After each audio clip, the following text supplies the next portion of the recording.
Hello everybody, my name is Marco and today we're going to be playing with an amazingly good loadout that would let you hunt down heavies instead of them hunting you. This loadout will let you have a massive amount of kills for all of your games as well, and all of that without the friendly fires and accidentals, because let's face it, you never wanna be that guy. While this loadout is better suited against the Terminids, it can easily be as effective against automatons too. Whether you need to run across a huge map or kill a ton of enemies in a small space, very little tweaking, if any, will be needed. So let's dive right in. For the armor, we'll be using the C-74 Breaker Light Armor, which has the Engineering Kit passive. The thing I'm mostly after here is the +2 max capacity for grenades that we'll get. Grenades can be used for easy crowd control, as well as taking down both heavies and enemy structures. This armor is available for purchase at the Superstore. If it's currently not available, don't worry, because the Superstore cycles between previously sold sets every now and then. For our primary weapon, we'll be using the LAS-16 Sickle, which is available on page 1 of the Cutting Edge Premium Warbond. This weapon is energy based and is light armor penetrating.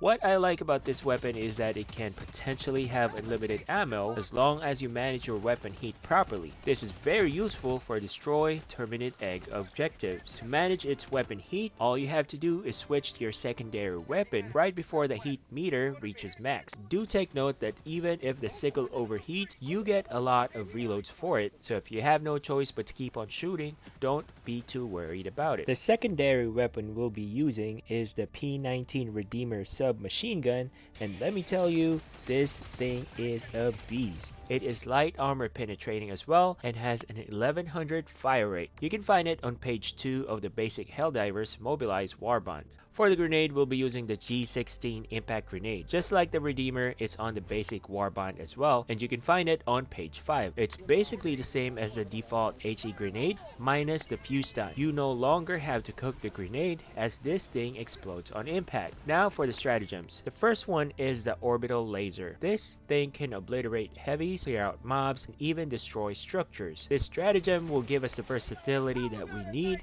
for any type of mission. Next is the Orbital Cannon Strike, which will allow us to easily kill Bile Titans, tanks, hulks, and chargers. This orbital is very easy to use. You just throw it towards the enemy and it auto targets the largest one available. It's very precise and is pretty much a one-shot, one-kill sniper round from outer space. For our support weapon, we'll be going with the Expendable anti-tank. This is god tier in my opinion. Aside from the fact that it is available for use fairly early in the game, it is still very viable for use even in the Helldive 9 difficulty. This thing can one-hit chargers if you shoot them in the head, close down nests, deal with titans and tanks, take down spewers and shrieker nests from afar, and shoot down dropships even before they drop down bots. And although it's a single round weapon, you get 2 EATs every time you drop this stratagem. You basically shoot the first one, grab the second, and then shoot again. This is perfect for our build since we're using a light armor and we need to be constantly on the move to avoid getting hit. The cool thing about it is that it only has a 70-second cooldown, so what I do is I drop it whenever it is available. This way, me and my teammates would always have a support weapon on hand. The thing with higher difficulty levels is that you will probably die a lot, and it's not always possible to run across the map to pick up your dropped equipment. You won't have this problem with the EAT. Last but not the least, we'll be using our best boy, Guard Dog Rover.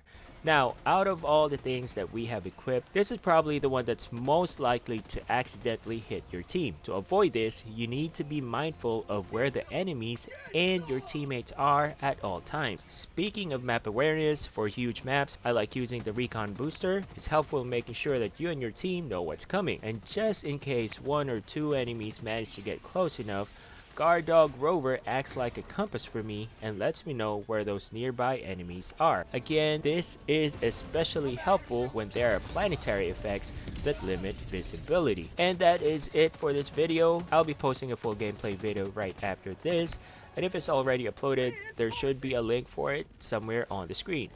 I'll see you guys on the next one. Peace.